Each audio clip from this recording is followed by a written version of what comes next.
All right, and then also, as you can hear in the background there, coughing it up there from Las Vegas, I thought it would be fun to get him on the line as well. He loves to watch the tournament. He says it's one of his favorite things to look at all sports calendar long, and it's our old pal, the Ed. What's going on, the Ed?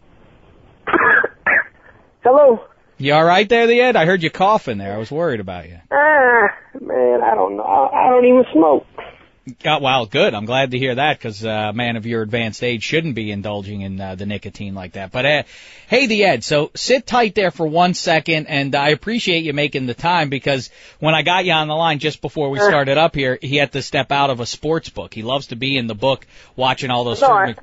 I can try to look and see the screens because it's too loud in there, and I got to look at the TVs, and you over here messing with me. I'm not messing with you. Of all days, man. Listen, usually call on Wednesday. Mm-hmm. For some reason, you got to call on Friday. I mean, come on now. You got to get with the program, man. I got on my refrigerator, I got all the stuff I do, and you ain't something I do on Friday.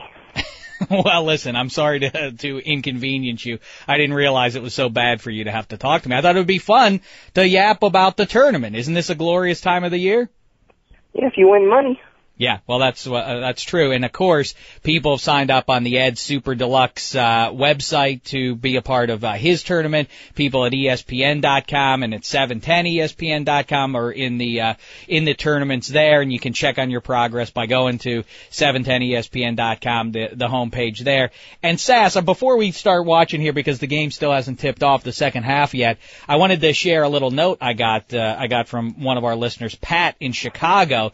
You told last week the yarn about, we were talking about the A's and the Dodgers World Series back in 1988, and you mentioned that your old man was so upset when Kirk Gibson hit that home run that he literally crushed the remote with his bare hand. With his single bare hand. That's awesome. In one hand, it shattered. It wasn't like it cracked. It shattered into pieces. It's a Herculean feat. Something you would see in a movie. Like, it seems like a James Bond bad guy, like taking the barrel of a gun and bending it down so it doesn't shoot anymore kind of thing. Yeah, if it was in a movie, you'd go, yeah, right. Right, yeah, well, that's an awesome thing. But Pat drops a line. He said he heard the Sass telling the story, and it reminded him of the time it did, Pat. I was watching the Browns-Jets double overtime playoff game in 1987. Before I became old and bitter, I lived and died with every snap of Browns football. I watched the game in the family room that had an 8-foot-high ceiling. I distinctly remember that when Mark Mosley kicked the game winner, I was so excited that I jumped up high enough to hit my head on the rough stucco of the ceiling. I can still remember rubbing my head from the pain. I was 15 at the time and probably 5.5 feet tall.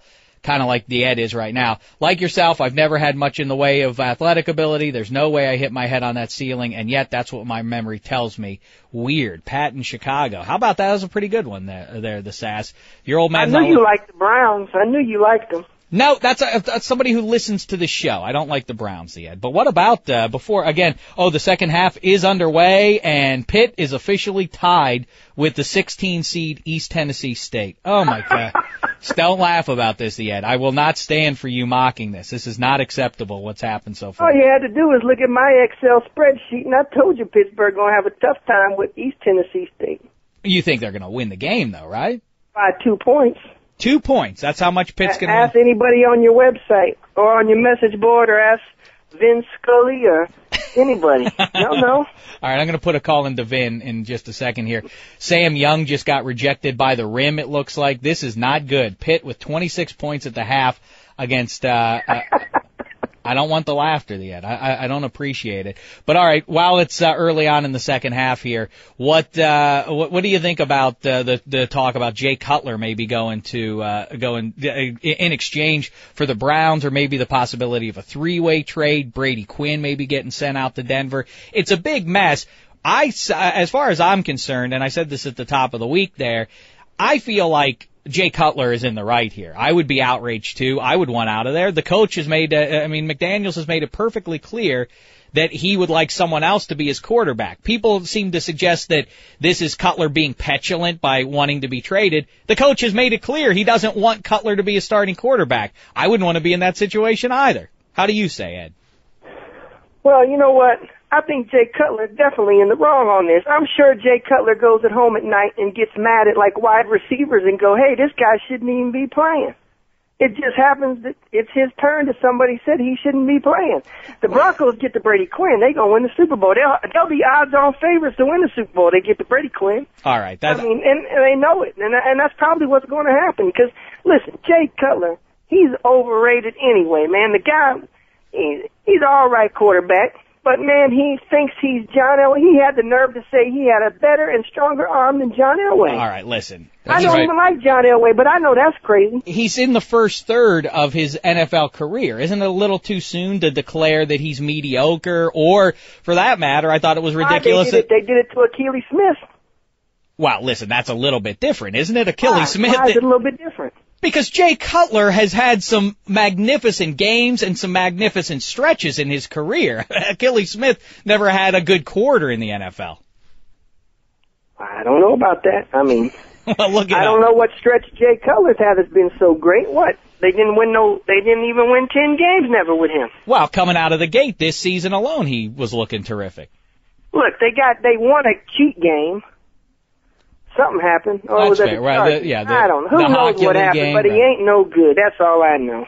Well, Pitt just missed 2 consecutive layups, and they maintain a 2-point lead. No, I can't even see it. I know. Well, I'm sorry about that. What do we got on this? So the SAS, quickly, I know we started the week with this, and by the way, it's been a banner week here. Frankly, I don't think the quality of shows have been consistently strong, but I hope you'll give me a break, audience, because we did start the week with the birth of our little baby at home there. That's right, baby Oprah now has a little brother, and we have named him Jean-Claude Van Dameshek, and so it's a lot of. Why do you laugh at that? Somebody's already got that name. Well, listen, other people are named the Ed, too, aren't they? Ed Hockley, we just referred to. So you're named after a referee who you just disparaged. So how does that make you feel? Oh, I didn't think you would have anything to say about that.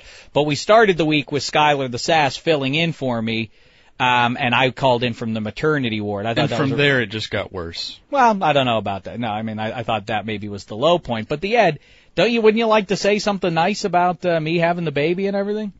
Did you get to cut the string? I did. I did cut the umbilical cord. Did you pass out? No, I didn't. You seem like a guy that would go, oh, my head, oh, I'm going to faint. No, I didn't pass out. I didn't come close. I can handle the sight of blood. But actually, they did say to me. What Tom Cruise get you for a present for having the baby? Tom Cruise didn't get me anything. Why would he? Thought that was one of your best friends. He's not one of my best friends. We enjoyed watching football together one Sunday over at You talk Kimmel's about him house. all the time like he's your best friend, Dave. Oh, That's what please. I'm talking about. Don't pile on with the Ed. That doesn't help anything. Don't encourage him. Okay, where I send this present, I got this little kid. Let's talk about it off the air. I don't want to give out my address over the airwaves, if that's okay. Yeah, that Brady Quinn jersey gonna look awful nice on him. I don't want a Brady Quinn jersey, so you can just keep it. It's not for you, it's for the baby. Well, you gotta let the kid make his own choice, man. It ain't no democracy. You gotta let him do what he can do. Well, guess what? Well, no, that's exactly what it isn't. It's not a democracy. I agree with you. And Sam Young just hit one from the corner to put a 3 from the corner to put the Panthers up 4 with 17 and a half left in the game there. They better pull this one out. I couldn't care less about point spreads or anything like that. They just better win this game. That's all I know. 77-75 they win. I've already rolled the dice on it. All right, we'll talk. All right, great. I'm interested to hear about your little dice game here. But Sass, I just want to revisit where we started the week, and we opened things up by talking about Jay Cutler. What do you think about the possibility? I don't imagine that Jamarcus Russell's going anywhere, but wouldn't you like to see a guy like that in the Raiders black and silver? No, you wouldn't. Not at all. What is wrong? What am I missing about Jay Cutler? How am I, the guy was told, I mean, actually heard through the grapevine, essentially, that they were trying to deal him away. Clearly they wanted Matt Castle more, and that didn't work out, so now they've come back to plan B, which is, hey Jay, water under the bridge, man. You're back to being our QB again. You're saying that because you don't really understand from the inside of the Raider organization like I do how good Jamarcus might be. He still hasn't been given a real fair shake. I think he has the worst receivers in the league. He has no left tackle blocking for him and a tumultuous coaching staff and situation. So there's been glimpses of Jamarcus and slow growth. I'd like to see him given a fair shot. That's why I wouldn't want Jay Cutler. I think Jamarcus's upside is way bigger than Jay Cutler's ever will be. Oh, well, listen. Now, see, I was